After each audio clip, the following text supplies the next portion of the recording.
Même si l'escalade peut être un sport dangereux, la prise de risque doit être réfléchie et mesurée.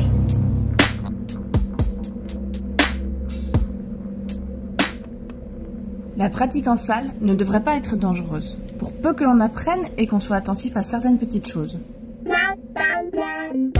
Carrément, nous sommes attentifs à la sécurité de notre pratique. Et nous ne prenons des risques que quand un projet dangereux nous tient à cœur. Chaque grimpeur est responsable de sa sécurité. À vous de prendre vos responsabilités. Il n'y a pas d'alternative. L'assurage en tête suit les mêmes principes que l'assurage en moulinette. Assurez-vous que votre système d'assurage est correctement placé. Vérifiez le nœud du grimpeur, de même qu'il vérifie votre assurage. Gardez toujours une main en dessous du système d'assurage. La nouveauté, c'est qu'au lieu d'avoir une corde attachée tout en haut en moulinette, le grimpeur monte avec la corde. L'assureur doit alternativement donner et prendre du mot, selon que le grimpeur en tête demande ou donne du mot. C'est ça le plus dur à gérer. En général, les assureurs débutants font toujours la même erreur. Ils donnent pas assez de mou et ils forcent le grimpeur d'attendre. C'est une erreur peu dangereuse, mais embêtante. Le plus gros danger, c'est de donner trop de mou, avec le risque d'un grimpeur qui tombe par terre en cas de chute.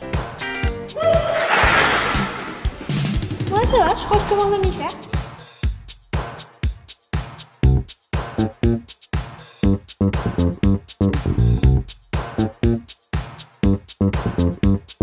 Comment optimiser le mou ?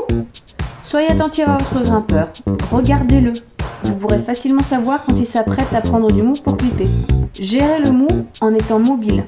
Il est plus facile de ravaler 2 mètres de mou en se reculant qu'en passant les 2 mètres dans la plaquette en catastrophe. Bien sûr, cette technique a ses limites. Un assureur reculé à 5 mètres du mur risque de se retrouver à faire du surf en cas de chute.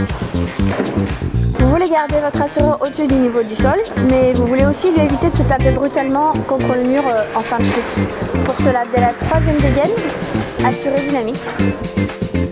Comment dynamiser ? Vous allez relâcher un petit peu de corde en fin de chute pour que le grimpeur atterrisse contre le mur en douceur. Si vous êtes plus lourd, il faudra en fin de chute faire un pas en avant, voire sauter pour donner du mou, en veillant bien toujours à garder la main sous le système d'assurage. Comme toujours, apprendre demande du temps et de la patience. Si vous avez des doutes, n'hésitez pas à prendre un cours avec les moniteurs d'Altissimo. Ils vous donneront toutes les clés pour un assurage optimal.